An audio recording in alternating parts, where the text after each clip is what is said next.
Hello, আসসালামু আলাইকুম। সবাইকে খান সাহেব পেজে স্বাগতম। আজকে আপনাদেরকে নিয়ে আসছি মধু চাক থেকে কিভাবে মধু সংগ্রহ করা হয়। এটা হচ্ছে বাসাইল উপজেলার কাশিল ইউনিয়নের এটা রাস্তার পাশেই। এই জায়গাটায় প্রত্যেক বছরই এরকমের মৌচাকের চাক বসানো হয়। সরিষা ফুল থেকে মধু সংগ্রহ। সরিষা ফুল থেকে মধু সংগ্রহ করার যে প্রসেস, যে সিস্টেম, আমি কিছুদিন আগে একটা ভিডিও দিয়েছি আপনাদেরকে, যে আসলে মৌমাছি মধু কোথায় পায়। তো সেই সরিষা ফুল থেকে মধু সংগ্রহ করে মৌমাছি তাদের যে চাক আছে, এখানে দেখতে পাচ্ছেন বক্স করা, প্রত্যেকটা বক্সে 6টা-7টা করে চাক বা খাঁচা তৈরি করা থাকে। এই চাকে এসে মধুগুলো জমায়। একটা জিনিস বলে রাখি, সেটা হচ্ছে মধু বেসিক্যালি সকাল 9টা থেকে 11টার ভিতরে সংগ্রহ করতে হয়, তা না হলে ওই মধুটা সংগ্রহ করা যায় না। তাই আমি সকাল সকাল চলে আসছি এখান থেকে মধু সংগ্রহের উদ্দেশ্যে, মধু নেওয়ার উদ্দেশ্যে।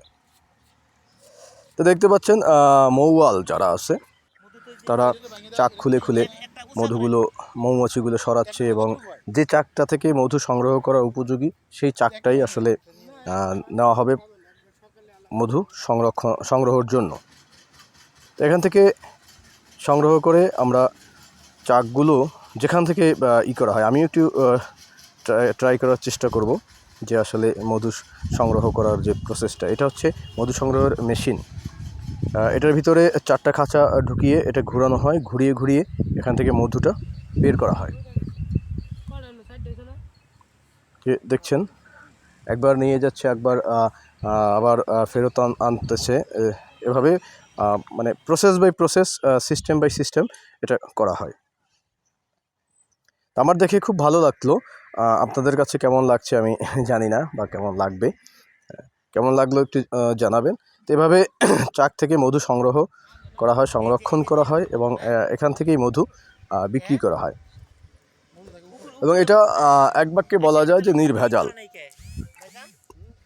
মৌমাছিগুলো কীভাবে মধু চাকের সাথে মিশে থাকে সেটা দেখানোর চেষ্টা করলাম।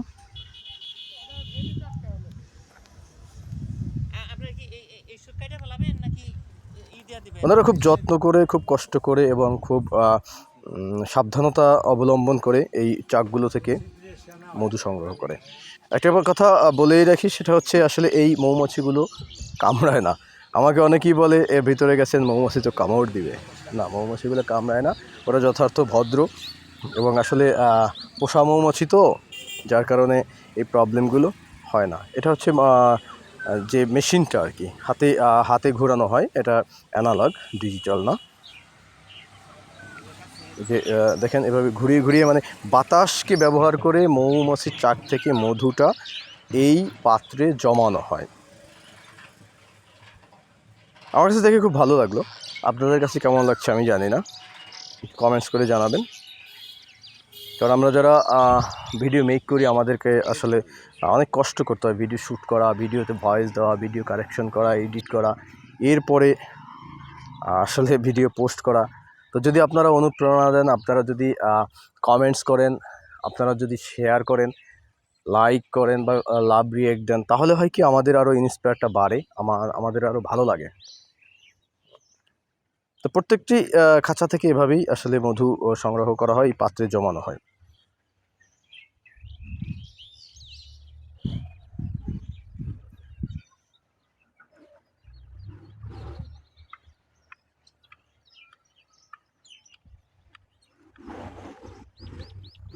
আমার কাছে কিন্তু দেখে খুব ভালো লাগছে।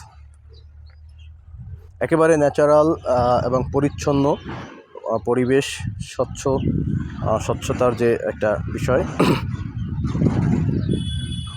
মধুগুলো যখন পাত্রে জমে যাওয়ার পরে এই মধুটাকে সংগ্রহ করতে হবে। সেটা হচ্ছে এরকম নেট দিয়ে আসলে একটু ছেঁকে নিতে হয়, কারণ যখন চাক থেকে মধুটা বের করা হয় তখন অনেক ধরনের ময়লা বা আবর্জনা বা মৌমাছির অনেক সময় মৌমাছিও থেকে যায়। তো এটা নিয়ে আমরা একটু ছেঁকে নিচ্ছি, দেখি।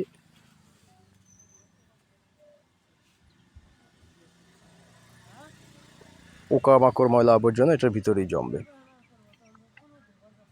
যে ঢেলে দেই। ঢেলে দিল। এই যে দেখেন, আমার কিন্তু দারুণ একটা অভিজ্ঞতা হলো এটা। এটা দেখে আমার অসাধারণ একটা অভিজ্ঞতা হলো। আপনাদের কাছে কেমন লাগছে আমি জানি না।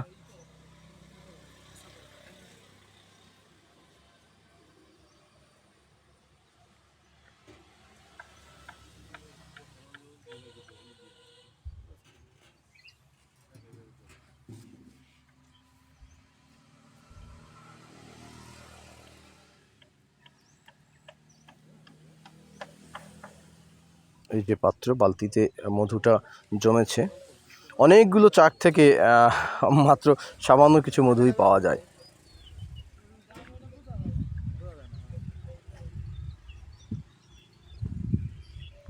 আবারও যে মেশিনটাকে ফ্রি করা হলো পরবর্তীতে আবারও সংগ্রহ করার জন্য।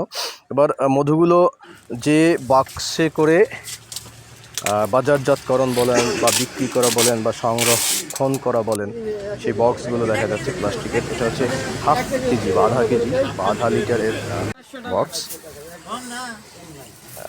তো ঢেলে দিল, খেয়ে দেখি কেমন লাগে। ঠিক আছে। এবার পাত্রে করে ছোট ছোট পাত্রে ঢালা হচ্ছে বা পরিমাপ করা হবে।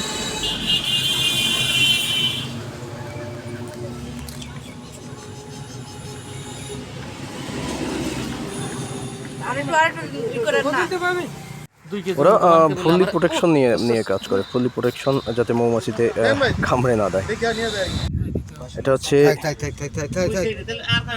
পাত্র, ছোট বড় উভয়।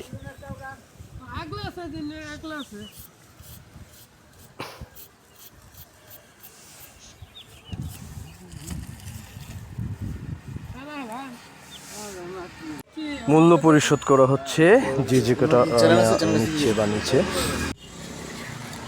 যেগুলো আধা কেজির পাত্র এখানে পরিমাপ করা হয় এবং এখানে মেশিনে পাল্লায় করে মাপা হবে যাতে পরিমাপে কম না থাকে।